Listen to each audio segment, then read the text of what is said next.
I am archetypally, my history, I'm your typical American rock and roller, as in it begins with folk music. Detroit interferes with our lives 3 times, doesn't it? So if Detroit, first of all, hits Manchester as the underpinning of Northern Soul, you then get the fundamental moment, I suppose, for me, which is Debbie Curtis. And even today we have this wonderful connection, which is that every time my team run out onto the football pitch at Old Trafford, what do they run out to?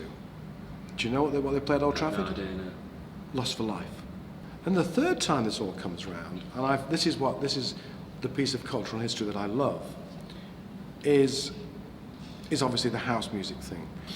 So I went to New York to make this point. Listen, you've created a music that has changed Manchester, changed England, changed the world, and yet you haven't recognised it, you bloody idiots. In the early 80s, where they came from was getting bored with American black music, turned on to these young English post-punk bands who were all messing around with cheap synthesizers.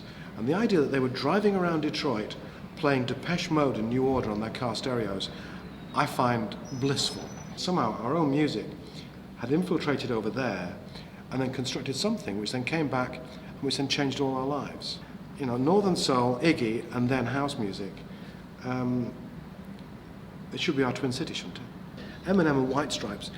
There has to be something more than job losses. I'm sorry, I don't know what it is, but we should twin with them immediately. We should send someone over there and talk to the mayor. Do you know why Manchester? No.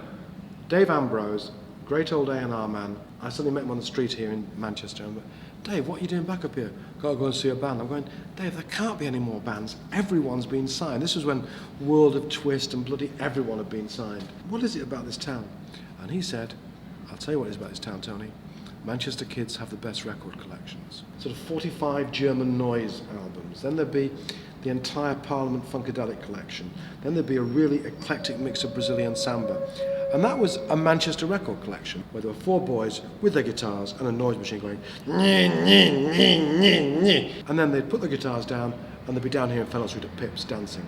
And that to me is Manchester. The dance thing was fantastic, but it's not natural for Manchester to be just into one kind of music. It's been Britain's immigrant city from the 14th century onwards. God knows why. There's an openness about it. There's an openness about the personality of the city and a welcomingness. I don't understand it. It is there.